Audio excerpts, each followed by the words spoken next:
आपको देउछु बजेट रे बड़ बड़ सब घोषणा होईची केउ क्षेत्र पई केते अनुदान होईची तार चित्र आमे देखौछु 12 लाख टंका पर्यंत आयकर छाड़ ए होची वर्तमान समय सबुठु बड़ खबर 12 लाख टंका पर्यंत जदि आपनकर रोजगार रहउची ताहेले आपनकु कोनोसी टिकस पैठ करिबा पई पड़िबो नाही अर्थात 12 लाख पर्यंत टिकस छाड़ करिसंती केंद्र सरकार बजेट रे आयकर को नहीं आसी बड़ घोषणा जहां को नहीं तमाम चर्चा होउथिला 7,75,000 पुराना स्लाब रे रहिथिला अर्थात 7,75,000 पर्यंत टिकस दबा पई पड़ु नथिला ए सीमा को बढ़ाई छंती सरकार 12 लाख पर्यंत जदि आपनकर रोजगार अछि ताहेले आपनकु कोनोसी टिकस पैठ करिबा पई पड़िबो नाही वर्तमान समय देशवासी सबुठु बड़ खबर कारण बजेट रे आसी ए संक्रांतीय बड़ घोषणा करदाता मिली बड़ आश्वस्ति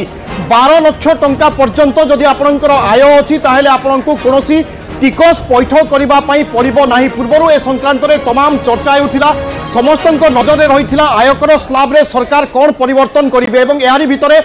बड़ खबर आसी कि 12 लाख पर्यंत जदि आपनकर रोजगार अछि अर्थात मासकु जदि आपनकर लाख टंका रोजगार ताहेले आपनकु मध्य कोनोसी टिकस दबा पई पड़िबो नाही ए होची वर्तमान समय सबुठु बड़ खबर बजेट रु जहा आसुची निश्चित भाव में वर्तमान समय बजेट को लेकिन समस्त भितर जो उत्साह थिला तो बजेट को नहीं बड़ खबर आसी मासिक 1 लाख आयकारी को टिकस पड़िबनी अर्थमंत्री बड़ घोषणा करिसेंती अर्थात ये गोटे बड़ घोषणा।